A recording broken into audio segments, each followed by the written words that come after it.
శుభ మధ్యాహ్నం పిల్లలు. నా పేరు వి నరేందర్. టీజీటీ తెలుగు, తెలంగాణ ఆదర్శ పాఠశాల, జగదేవ్పూర్, సిద్దిపేట జిల్లా.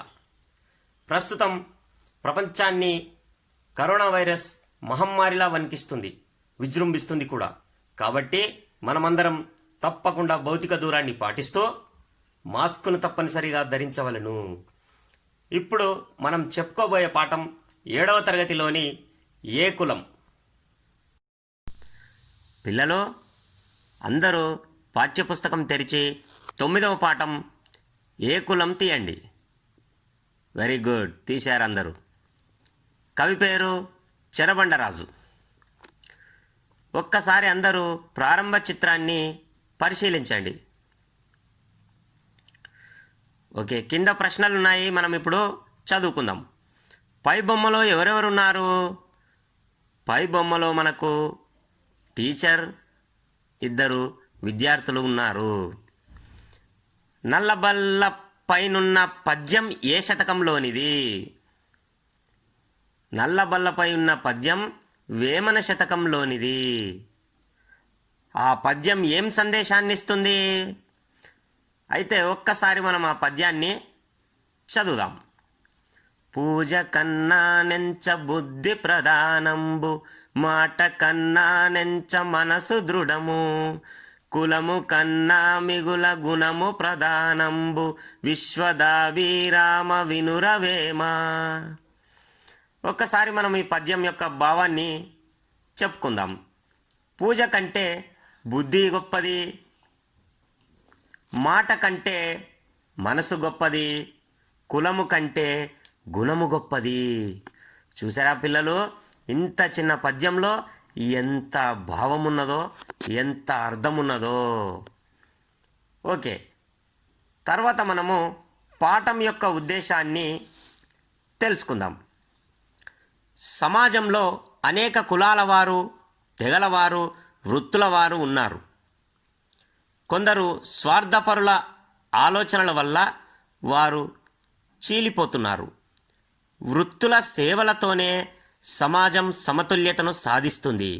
అందుకే కుల వృత్తుల సేవలను గుర్తించి తగిన గౌరవం అందించాలి. అప్పుడే సమాజ నిర్మాణం జరుగుతుందని తెలపడమే ఈ పాఠం యొక్క ఉద్దేశం. అంటే సమాజంలో అన్ని కులాల వారు, తెగల వారు, వృత్తుల వారు ఉన్నారు. వాళ్ళందరూ వాళ్ళ ధర్మాన్ని, విధులను నిర్వర్తిస్తున్నారు. వాళ్ళందరూ కలిస్తేనే సమాజం ఏర్పడుతుంది అని ఈ పాఠం యొక్క ఉద్దేశము. ఇప్పుడు మనము పాఠ్యభాగ వివరాలను తెలుసుకుందాం. ఈ పాఠం గేయ ప్రక్రియకు చెందినది. గేయమనగా పాట, పాడుకోవటానికి వీలుగా ఉండేదే పాట. రాగయుక్తంగా కూడా పాడుకోవచ్చు. ఇది మాత్రా ఛందస్సులో ఉంటుంది. ప్రస్తుతం పాఠ్యభాగం చెరబండరాజు రచించిన జన్మ హక్కు అనే కవితా సంపుటిలోనిది. ఇప్పుడు మనం చెరబండరాజు కవి గురించి వివరాలను తెలుసుకుందాం. చెరబండరాజు అసలు పేరు బద్దం భాస్కర్ రెడ్డి. మేడ్చల్ జిల్లాలోని అంకుశాపురం ఇతని సొంత ఊరు. ఈయన ఉపాధ్యాయుడిగా పనిచేశాడు. 1965లో దిగంబర కవిగా మొదలై 1970 తర్వాత విప్లవ గేయాలు, కథలు, నవలలు కూడా రాశాడు. గమ్యం, ముట్టడి, పల్లవి ఇతని కవితా సంకలనాలు. కత్తిపాట ఇతని పాటల సంకలనం. విప్లవ రచయితల సంఘం వ్యవస్థాపక సభ్యుడు. తెలుగు కవిత్వంలో పదునైన వ్యక్తీకరణకు, మొక్కవోని దీక్షకు, ధిక్కార స్వరానికి ప్రతినిధి. ప్రతీక చెరబండరాజు. ఇప్పుడు మనం ప్రవేశికను తెలుసుకుందాం. మానవ శరీరంలోని ప్రతి అవయవానికి ప్రాధాన్యత ఉన్నది. ఏ అవయవానికి దెబ్బ తగిలినా జీవితమంతా బాధపడుతుంది కదా. అవయవాలన్నీ కలిసి పనిచేసినప్పుడే శరీరం ఆరోగ్యంగా ఉంటుంది.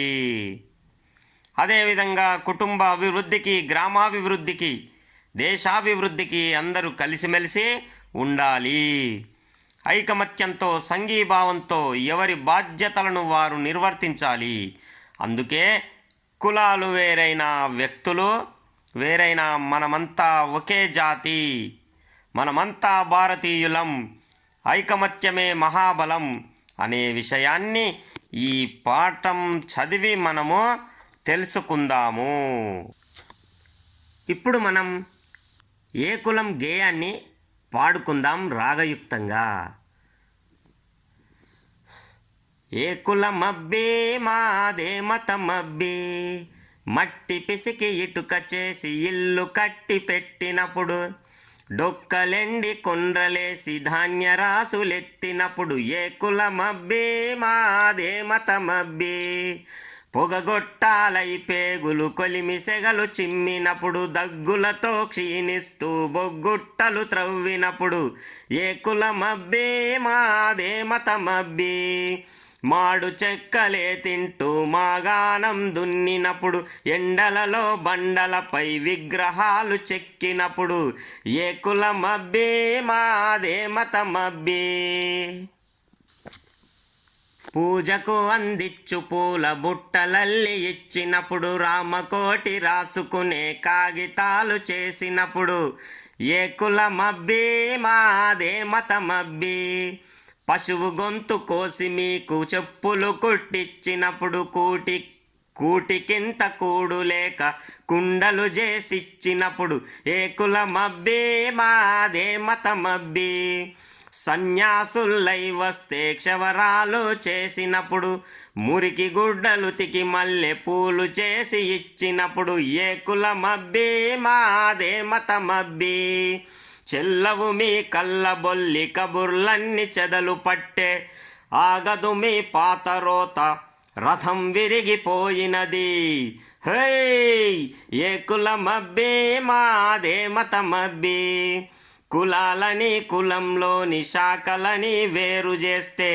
చెమటోడ్చే మనుషులము చేయి కలిపి నిలబడితే, హై హై ఏ కులమబ్బే మాదే మతమబ్బే. ఇప్పుడు మనము పాఠ్యభాగ సారాంశాన్ని ఈ చిత్రాన్ని చూస్తూ చెప్పుకుందాము. మట్టి పిసికి కుండలు చేసి ఇచ్చినప్పుడు ఆ శ్రామికునిది ఏ కులం, ఏ మతం. సన్యాసుల్లాగా వెంట్రుకలు పెంచుకున్నప్పుడు క్షవరం చేసినటువంటి ఆ కార్మికునిది ఏ కులం, ఏ మతం. చర్మం ఒలిచి చెప్పులు కుట్టి ఇచ్చినప్పుడు ఆ శ్రామికునిది ఏ కులం, ఏ మతం. మట్టి పిసికి ఇటుకలు తయారు చేసి ఆ ఇటుకలను పేర్చి భవంతిని కట్టి ఇచ్చినప్పుడు ఆ శ్రామికునిది ఏ కులం, ఏ మతం.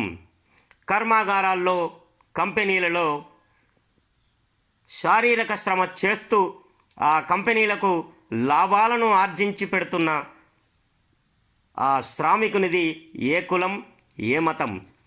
పొలాన్ని దున్ని పంటను పండించిన రైతుది ఏ కులం, ఏ మతం. ఈ పాఠ్యభాగం యొక్క భావం ఏమిటంటే, సమాజంలో అన్ని కులాల వాళ్ళు, తెగల వాళ్ళు ఉంటారు. వాళ్ళ ధర్మాన్ని, విధులను నిర్వర్తిస్తున్నారు. ఒక శరీరానికి అన్ని అవయవాలు ఉంటే ఎంత చక్కగా ఉంటుందో, సమాజంలో కూడా అన్ని వృత్తుల వాళ్ళు కలిసి ఉంటేనే నవ సమాజ స్థాపన జరుగుతుంది అని చెరబండరాజు కవి యొక్క ముఖ్య ఉద్దేశము. ఈ పాఠంలో మనము నోట్స్ ఏవేవి రాయాలనో ఒక్కసారి మనము తెలుసుకుందాం. మొదటి బిట్టు, విని అర్థం చేసుకొని ఆలోచించి మాట్లాడడం. ఒకటవ ప్రశ్న, ఏ కులమబ్బి అనే పాట ఉద్దేశం ఏమై ఉంటుంది చర్చించండి. పిల్లలందరూ పాఠం చక్కగా అర్థమైంది కాబట్టి చర్చించాలి మీరు ఈ పాఠం యొక్క ఉద్దేశం ఏమై ఉంటుందో. రెండవ ప్రశ్న, పాఠంలో కవి చెప్పినట్లుగానే శ్రామికుల జీవితాలు ఉన్నాయా? దీని మీద మీ అభిప్రాయాలను తెలుపండి. రెండవ బిట్లో అపరిచిత గద్యం ఇవ్వడం జరిగింది. ఆ గద్యాన్ని చక్కగా చదివి అర్థం చేసుకొని కింద ఇచ్చిన ప్రశ్నలకు జవాబులు రాయాలి. ఇప్పుడు మనము మూడవ బిట్టు స్వీయ రచన గురించి తెలుసుకుందాము. అందులో 4 లఘు ప్రశ్నలు ఇవ్వడం జరిగింది. మొదటి ప్రశ్న, చెమటోడ్చే మనుషులు చేయి కలిపి నిలబడితే అనడంలో కవి యొక్క ఉద్దేశం ఏమిటి? శ్రమ చేసేవారికి సమాజంలో తగిన గౌరవం లభిస్తుందా? మీ యొక్క అభిప్రాయాన్ని రాయండి. పాత కబుర్లకు చెదలు పట్టాయని కవి అంటున్నాడు. ఎందుకు అట్లా అన్నాడో ఆలోచించి రాయండి. ఈ పాఠం ఆధారంగా కవికి గల సామాజిక భావన ఎటువంటిదో రాయండి. ఇప్పుడు మనము వ్యాసరూప ప్రశ్నను తెలుసుకుందాము. సమాజంలో మనుషులంతా ఒక్కటే అనే వాక్యాన్ని మీరు సమర్థిస్తూ సొంతంగా రాయాలి. ఇప్పుడు 4వ బిట్టు సృజనాత్మకత లేదా ప్రశంస గురించి తెలుసుకుందాము. ఇక్కడ 2 ఇచ్చాడు, మీరు ఏదో ఒకటి రాయాలి. మీ పాఠశాలలో ఈ గేయానికి తగినట్లుగా అభినయం చేసి చూపండి. రెండవది, ఈ పాఠం స్ఫూర్తిగా తీసుకొని వివిధ పనులు చేసేవారి ప్రాధాన్యత తెలిపేటట్లు చిన్న కవిత లేదా గేయాన్ని రాయండి. ఇప్పుడు మనము 5వ బిట్టు పదజాలం గురించి తెలుసుకుందాం. ఇందులో మొదటి బిట్టులో అర్థాలు ఇచ్చారు. క్షీణించడం, కొలిమి, గీత, డొక్క, కబుర్లు, కూడు. ఈ పదాలు ఎందుకు చదివానంటే వాక్యాలలో గీత గీసిన పదాలకు అర్థాలు రాయండి అని ప్రశ్న ఇవ్వడం జరిగింది. ఇందులోనే రెండవది, సొంత వాక్యాలను రాయండి. కళ్ళబొల్లి, చెమటోడ్చి, పాతరోత, విగ్రహాలు. మూడవది, ప్రకృతి వికృతులు రాయండి. మొదటిది, పిల్లవాడు పశువుకు మేత వేశాడు, తరువాత కుడితిని తెచ్చి పసరం దగ్గర పెట్టాడు. ఇందులో ప్రకృతి ఉన్నది, వికృతి ఉన్నది, మనం గుర్తించాలి. రెండవది, జాతరలో రథం తిప్పుతారట, ఆ రథం అందంగా ఉంటుందట. 6వ బిట్టు భాషను గురించి తెలుసుకుందాం. ఇక్కడ మనకు కొన్ని పదాలు ఇచ్చాడు, వాటిని విడదీసి సంధి పేర్లు రాయాలి. డొక్కలెండి, బుట్టలల్లి, గుడ్డలుతికి, రాముడెప్పుడు. ఇందులోనే రెండవది, కొన్ని పదాలను విడదీసిచ్చాడు, మనం వాటిని కలిపి రాయాలి. కులాలు ప్లస్ అని, కూటికి ప్లస్ ఇంత,